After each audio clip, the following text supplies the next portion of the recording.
Hi friends, ಎಲ್ಲರಿಗೂ ನಮಸ್ಕಾರ. Farmers king ಚಾನಲ್ಗೆ ಸ್ವಾಗತ. ಇವತ್ತು ನೀವು ನೋಡ್ತಾ ಇರೋದು ಬೆಂಗಳೂರು ಹೂವಿನ ಮಾರ್ಕೆಟು. ಇವತ್ತು ಏನು ಬೆಲೆ ನೋಡೋಣ ಬನ್ನಿ. KRA ಫ್ಲವರ್ಸ್ ಮಾರ್ಕೆಟ್ ರೇಟ್ಗಳಿವೆಲ್ಲ. ನಿಮಗೆ ಇದ್ರ ಬಗ್ಗೆ ಹೆಚ್ಚಿನ ಮಾಹಿತಿ ಬೇಕಾದರೆ ಇಲ್ಲಿ ಕೆಳಗಡೆ ನಂಬರ್ ಕೊಟ್ಟಿದ್ದೀನಿ, ಪ್ಲೀಸ್ ಕರೆ ಮಾಡಿ ಹೆಚ್ಚಿನ ಮಾಹಿತಿ ತಿಳ್ಕೊಳ್ಳಿ. ಮತ್ತು ನೋಡೋ ಬನ್ನಿ, ಬೆಂಗಳೂರು ಹೂವಿನ ಮಾರ್ಕೆಟ್ ಇವತ್ತೇನು ಬೆಲೆ ಅಂತ. ನಿನ್ನೆಗಿಂತ ಹೂವಿನ ಸ್ವಲ್ಪ ಏರುಪೇರಾಗಿದೆ. ಐಶ್ವರ್ಯ ಕೆಜಿ 80 ರೂಪಾಯಿಂದ 120, ಸುವರ್ಣ ಕೆಜಿ 60 ರೂಪಾಯಿಂದ 80 ರೂಪಾಯಿವರೆಗೂ ಹೋಗಿದೆ. ಚೆಂಡು ಎಲ್ಲ ಕೆಜಿ 20 ರೂಪಾಯಿಂದ 40, ಚೆಂಡು ರೆಡ್ ಕೆಜಿ 20 ರೂಪಾಯಿಂದ ಚೆನ್ನಾಗಿದೆ ಕ್ವಾಲಿಟಿ 40 ರೂಪಾಯಿವರೆಗೂ ಹೋಗಿದೆ. ಮೆರಾಬಲ್ ಕೆಜಿ 80 ರೂಪಾಯಿಂದ 120, ಮ್ಯಾರಿಗೋಲ್ಡ್ ಕೆಜಿ 20 ರೂಪಾಯಿಂದ 70 ರೂಪಾಯಿವರೆಗೂ ಹೋಗಿದೆ.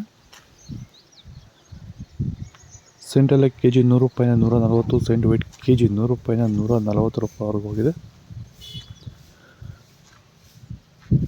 ಬಸ್ಕಿನ್ ಕೆಜಿ 180 ರೂಪಾಯಿಂದ 280, ಚಾಕ್ಲೇಟ್ ಕೆಜಿ 50 ರೂಪಾಯಿಂದ 70 ರೂಪಾಯಿವರೆಗೂ ಹೋಗಿದೆ. ಫೈನ್ ಕ್ವಾಲಿಟಿ ಇರೋದು. ಸರ್, ನಮ್ಮ ಹೆಸರು ಕೆಂಪೇಗೌಡ ಅಂತೇಳಿ, ನಂದಗುಡಿ ಹೋಬಳಿ, ಹೊಸಕೋಟೆ ತಾಲೂಕು, ಬೆಂಗಳೂರು ಗ್ರಾಮಾಂತರ ಜಿಲ್ಲೆ. ಈ ತೋಟದಲ್ಲಿ ನೀವು ವಿಲ್ಟನ್ನು ಯಾವ ರೀತಿ ಕಂಟ್ರೋಲ್ ಮಾಡ್ಕೊಂಡಿದ್ದೀರಾ ಸರ್? ಈ ತೋಟ ಸರ್, ಮುಂಚೆ ವಿಲ್ಟ್ ಇತ್ತು. ಆಮೇಲೆ ಹಿಂಗೆ ವಿಡಿಯೋ ನೋಡಿಕೊಂಡು ನಮ್ಗೆ ಬೇಕಾದವ್ರ ಹತ್ರ ವಿಚಾರಿಸ್ಕೊಂಡು ಈ ವೈರಿಗಾನ್ ಅಂತ ಪ್ರಾಡಕ್ಟು ಹೇಳಿದರು. ಅದನ್ನು ಬಳಸಿದ ಮೇಲೆ ವಿಲ್ಟು ಪ್ರಾಬ್ಲಮ್ ಇಲ್ದಿರ ಆಗೈತೆ ಎಲ್ಲ. ಈಗ ಬೇರೆ ರೈತರು ಇದನ್ನು ಬಳಸ್ಕೋಬೋದು? ಬಳಸ್ಬೋದು ಸರ್. ವಿಲ್ಟ್ ಸಮಸ್ಯೆ ತುಂಬ ಜನ ಸಮಸ್ಯೆ ಇರೋರೆಲ್ಲ ಬಳಸ್ಬೋದು ಸರ್. ಟೊಮೊಟೊಗೂ ಬಳಸ್ಬೋದು ಸರ್ ಇದು ವಿಲ್ಟ್ಗೆ. ಅದೇ ಯಾವುದೇ ಬೆಳೆಯಲ್ಲಿದ್ದರೂ ವಿಲ್ಟ್ ಯಾವುದೇ ಬೆಳೆಯಲ್ಲಿ ಇದ್ದರೂ ಬಳಸ್ಬೋದು. ನಾವು ಟೊಮೊಟೊಗೂ ಬಳಸಿದ್ದೀವಿ. ಆದಷ್ಟು ಈ ವಿಡಿಯೋ ರೈತರಿಗೆಲ್ಲ ರೈತರಿಗೆ ಶೇರ್ ಮಾಡಿ.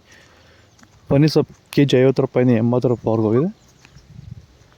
ಹಸ್ತಾರದ ಹೂವು ಕೆಜಿ 60 ರೂಪಾಯಿಂದ 80, ಮಲ್ಲಿಗೆ ಹೂವು ಕೆಜಿ 200 ರೂಪಾಯಿಂದ 400 ರೂಪಾಯಿವರೆಗೂ ಹೋಗಿದೆ. ಲಿಲ್ಲಿ ಹೂವು ಕೆಜಿ 20 ರೂಪಾಯಿಂದ 30, ಕನಕಾಂಬರ ಹೂವು ಕೆಜಿ 400 ರೂಪಾಯಿಂದ 600 ರೂಪಾಯಿವರೆಗೂ ಹೋಗಿದೆ. ಇದು ಬೆಂಗಳೂರು ಹೂವಿನ ಮಾರ್ಕೆಟ್ ರೇಟ್ಗಳು. ನಿಮಗೆ ಈ ವಿಡಿಯೋ ಯೂಸ್ ಆದ ಪ್ಲೀಸ್ ಒಂದು ಲೈಕ್ ಮಾಡಿ, ಸಬ್ಸ್ಕ್ರೈಬ್ ಮಾಡಿ. ಇದ್ರ ಬಗ್ಗೆ ಹೆಚ್ಚಿನ ಮಾಹಿತಿ ಬೇಕಾದರೆ